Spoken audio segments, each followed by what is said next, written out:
I'm inspired by the fact that people get up on their platform are able to have a moment to express, because people who are able to express artistically are people who are struggling, in my opinion, with the day-to-day internally in a way that others are not. And so they have a platform to do it. So I'm always inspired by, oh, wow, I wonder how long it took for them to get this up in this theater or on that, as a film, or what the process was for them, and what moment gave them the strength to say, I'm going to put my heart out on this platform. Most that was out there before me was modern dance and ballet. And I'm not a modern dance choreographer or ballet choreographer. My lens, I feel like, is completely Africanist lens, and not necessarily Western lens. I didn't even realize that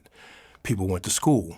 A priest told me, Lorenzo, you should go to dance class because you're a really good dancer. And I thought, and I was, what do you mean dance class? I couldn't fathom people actually went to school to learn how to dance. That didn't make sense to me. It still kind of doesn't, but I get it now.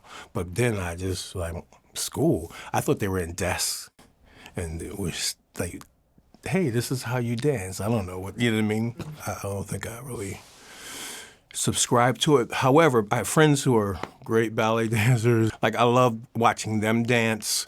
And you can see the heart and soul within them, specifically, individually. I saw Sylvie Gillum perform as well years ago. It was amazing. Someone asked me what I thought. I said, that's hip hop, because I could see her heart.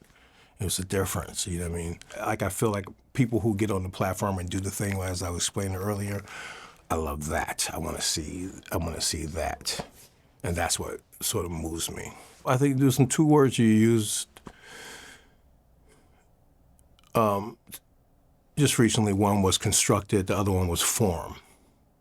And so these things suggest just sort of formulaic structure, right? Like blocks you put into place, and it's so order and all those things. And I don't think dance is created that way.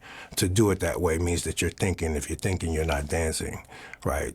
In my opinion. Some people argue that. But for street dance, which is another way of saying community dance, it's organic, and it comes about organically.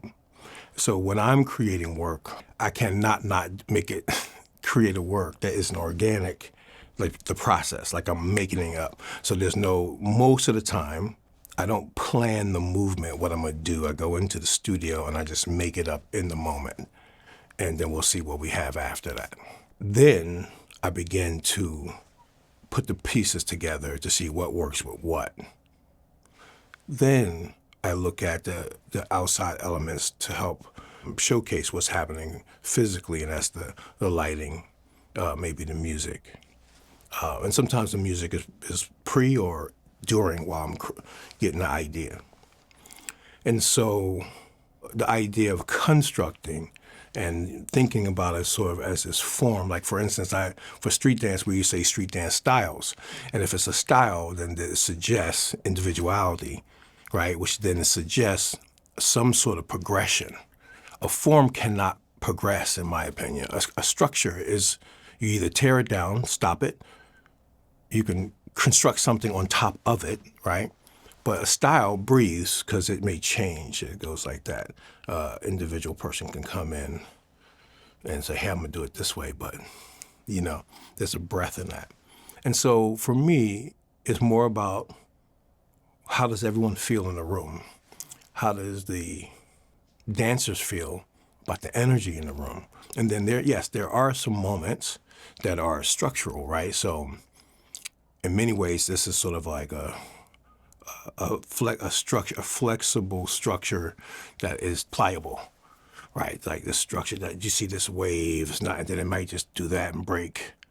It might just, something else might just happen, but there is no this idea of like, this is it, this is the way, this is the only way. That's what hip hop culture is about, street dance culture is about, this idea of pliable structure.